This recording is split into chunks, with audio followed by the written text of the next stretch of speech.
That behavior that you see is a behavior for brothers or sisters. When they know each other and they meet, they will always hug. Sometimes they hug tails together. On our right is a lioness on top of that piled maram that you see. She's resting.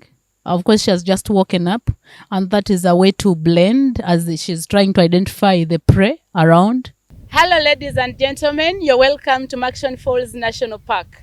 Lillian is my name. I'm one of the ranger guides of Murchsion Falls, going to take you for the next 3 hours in this evening drive. Murchsion Falls is the biggest and one of the oldest national parks in Uganda. As a park, having been gazetted in the year 1952, Murchsion Falls covers about 3,840 square kilometers, within which are 76 mammal species, 451 bird species, in addition to the most powerful waterfall in the world. The name Murchsion Falls National Park originates from that magnificent waterfall, for we look at it like the uniqueness of our park, something that best describes us, and we are so proud to name the entire park after the waterfall. As a park, we engage in 2 different activities. Apparently, I'm taking you for an evening drive, but we do very early morning drives starting from 6:30. We do full day game drives in most cases for researchers. That one start at 7 up to around 7. We do evening game drives that start at 4 up to around 7. We do night game drives for those specifically sleeping in the park. We do all this to see that we cover some good percentage of what makes up Murchsion Falls. As you come here and engage in different activities, of course, you cannot do a game drive or you do a boat, you do an evening and a morning, and you fail to get some good percentage by the time you go back home. Welcome and feel at home. As we continue, please, is there anyone that needs to use a restroom? Because we are going to move a distance that will take us about 1.5 to 2 hours before we get anywhere safe for us to come out. You'll have a right of taking photos. We can stop and give you that opportunity. You take photos, ask as much questions as possible. As we go, these are our safety precautions. Kindly make sure we keep inside the car. In case you must come out even when we have stopped, I should be alerted as your guide. Make sure your hands are always inside, because when you put outside, we have rough plants around. We don't want you to go back with injury. Then the other thing is, let us keep a plastic and polythene-free environment such that we have an attractive and we conserve together with you as our guests. On the right is a Jackson hartebeest.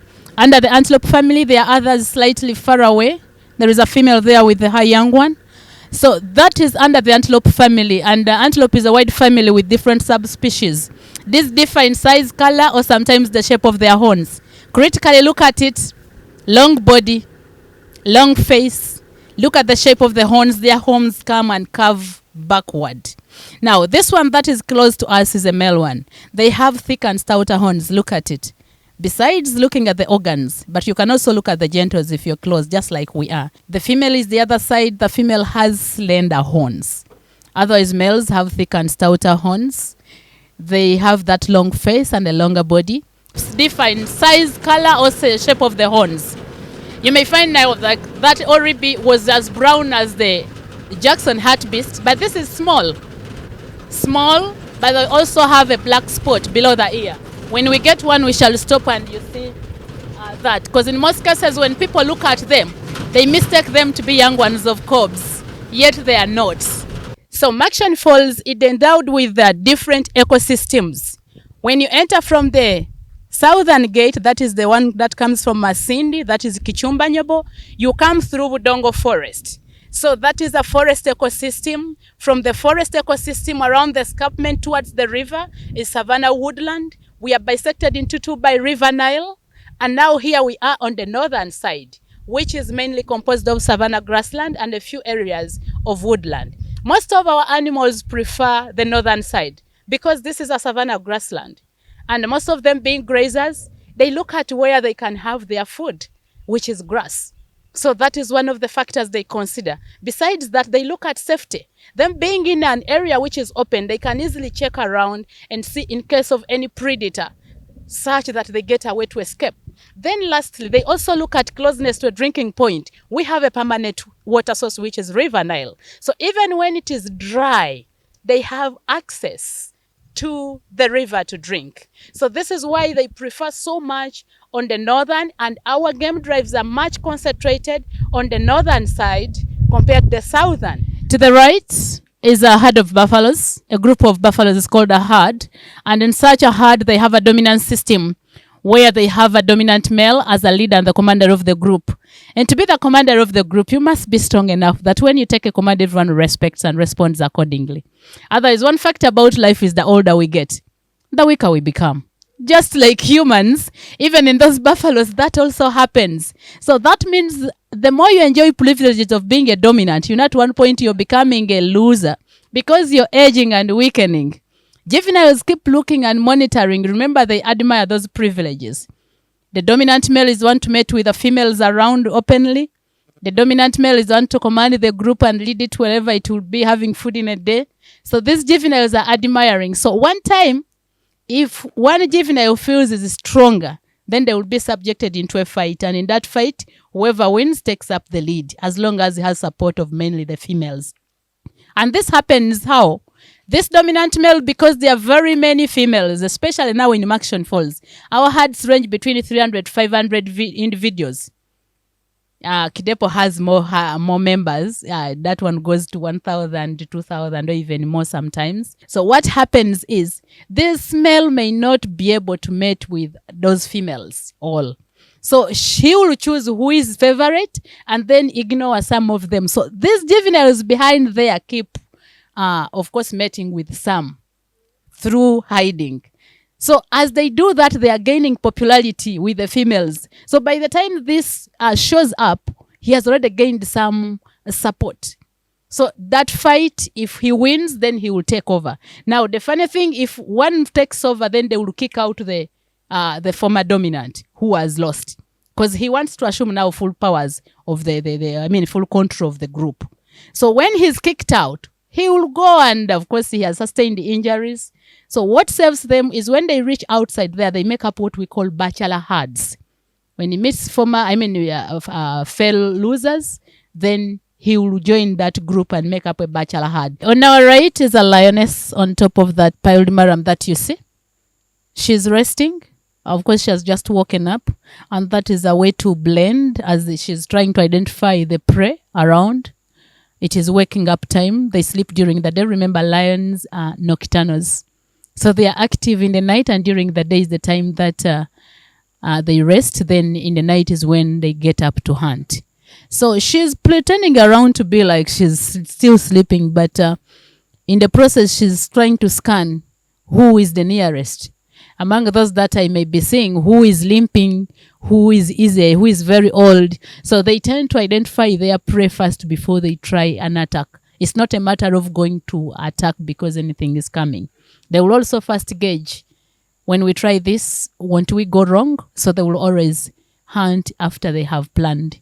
This pride has about, initially they were 9, but this is a young female. The pride had 9 with the mother and the male one who is their father. But now their mother has young ones, and these ones decided to make their own group. So they are moving 5 of them, 2 females and 3 males. They are about 2 years. If we get a chance of getting the males, you will see their men. You can easily tell these are still young, but they're looking so beautiful. The man is still very young and so nice and attractive. So when they rest on a hill like this, it is a way to blend from their prey. So the prey will come not knowing there is something on top. They will just imagine this is all heaped soils, yet there is a predator there. So this is a camouflaging point. They help in managing numbers of other animals. Look at the population of animals in Murchsion Falls. If we did not have lions, then for the antelopes, they would go out of hand. The numbers would be more than what we can accommodate. So as they do survive on them, hunting them down, it's nature taking its course. They are managing the numbers and controlling. We are no longer deployed to come and see that we reduce on the numbers. Nature takes its course. And remember, as I was telling you earlier, when they're identifying the one to go for, they will look for who is limping, who is the easiest to catch, who is very old, who is the one remaining behind. Of course, in most cases, by the time you're coming last, you either has a problem or you're sick or what. So just like you would go to prune in your garden and look out for which plant is weak, they also do that when they are hunting. They don't just go for the strongest. They take advantage of whoever is easy to catch. I always tell people, let's compare what we see here and what we see in Lake Mburo. What has made those zebras to go up to communities is because Lake Mburo doesn't have lions. The predators that they have are mainly leopards, which leopards cannot go for zebra. So this is why the numbers are growing so wild. You find they're even in the community. We are lucky that these zebras are not so destructive. Otherwise, it would be so much a challenge for Uganda Wildlife Authority. Possibly every day, we would be in court for issues of animals attacking communities. In the morning, they were 5 on this rock, the heaped soils. So possibly others have already moved. So she's just following. On average, lions live for about 15 years. Especially for the females, they make it 15. Males, in most cases, are about 12 years. Of course, males are so much subjected to fights for territories, competitors wanting to take over their prides. So they are so much subjected to that. And at the end of the day, it makes them easily die. Females may push up to around 15 years.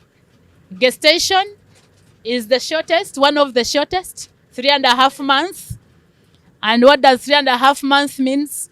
They get pregnant and last for only 3.5 months pregnant. And in 1 liter, they may have between 3 to 6 cubs.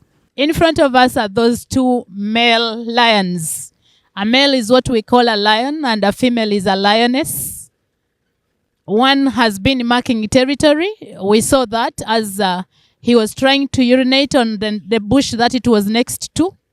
They do that to mark their territory such that in case of any other male that comes around will tell this area belongs to someone else. It's one of the hardest tasks males go through. As females go to hunt, the male has a responsibility of marking the territory and guarding it. And this puts it at a very high risk.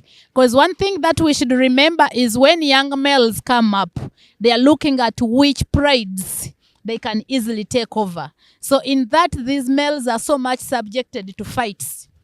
And those fights always, in most cases, cost their lives. When they fight for the territory, of course, for one to take over, you must fight until you kill the other one, then you take over. And this is also one of the reasons why lion population is very small. After that fight, if one male has taken over, then he will also fight to make sure that he suppresses the gene of the former male in the group. So how do they do that? They also go ahead and kill the cubs from that particular male. So in the process, of course, numbers go on reducing all the time. That behavior that you see is a behavior for brothers or sisters. When they know each other and they meet, they will always hug. Sometimes they hug tails together, or they will come and kind of like kiss. That is a sign of brotherhood. When they know each other, that is what happens. You see he's yawning. Of course, he's hungry. He has just woken up. He's been having a sleep. Of course, they sleep during the day, just like I said earlier. So they have woken up and now they're in that mood of hunting. They are very hungry. Females do the most hunting, but also males do. So here they are. And look at how they have situated themselves. They are facing different direction. All that is to say that, of course, you monitor the other side, I monitor this other side. And this is the same things that the prey also does. Because if you face the same direction, then you don't know who is coming from behind. Look at the behavior of this one rolling down. Of course, sometimes bites are so many on the skin. So that is kind of a massage. Look at that. He's enjoying himself. They are mature males. Look at that. Basically. Now look at, if they are lying the way they have been lying down there, could you even tell there is a lion nearby? You couldn't. And for them, the good thing with them, they use the eyesight very well, but they also have very perfect sense of smell. So they will always smell their prey. And the prey also smells the predator, by the way. So this is now how they tend to behave. Look at that. Very loving brothers. So Murchsion is estimated to be having about 200, 220 lions. We are still waiting for the research that is going on. Data is being compiled.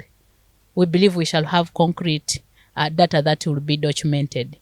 But yes, we are not doing so bad, though of course this is not the best we can have.